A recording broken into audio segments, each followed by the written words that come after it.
Ouais, salut à tous, bienvenue dans Devenir entrepreneur.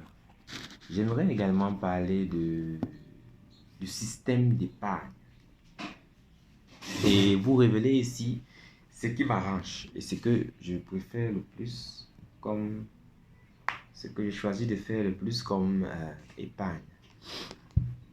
Certaines personnes se lancent dans les tontines et à travers les tontines, ils s'organisent.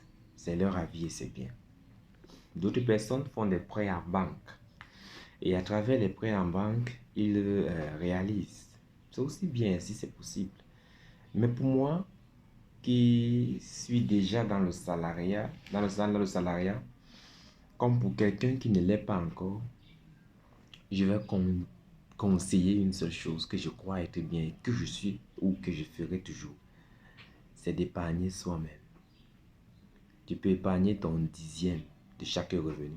Tu peux épargner tout ce que tu as de superflu, tout ce qui entre et qui n'a pas de programme.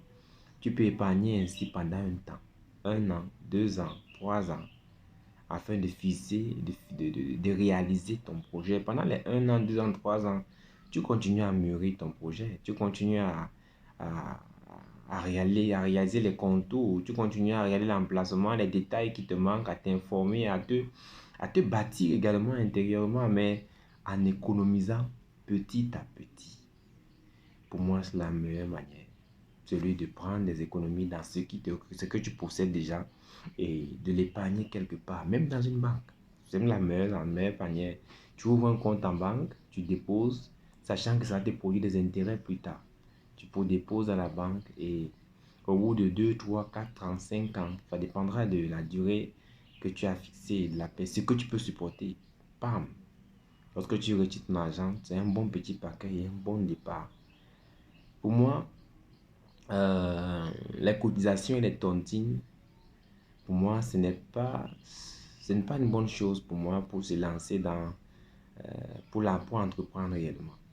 Pour moi, si je peux entrer dans les cotisations et dans les tontines, ça sera pour réaliser quelque chose dans un bien ménager, c'est-à-dire acheter peut-être les meubles, acheter un terrain, construire ou un truc de ce genre.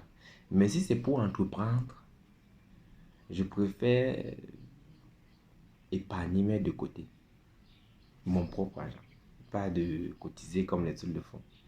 Donc, ça, c'était pour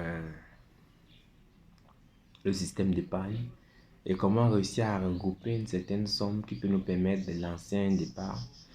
Et je demanderai à ceux qui peuvent le lire de donner également leur avis, leur idée et leur opinion. Et si vous avez déjà eu à créer une entreprise, partagez avec nous la manière dont vous avez procédé pour que nous puissions nous rendre compte qu'il y a certainement plusieurs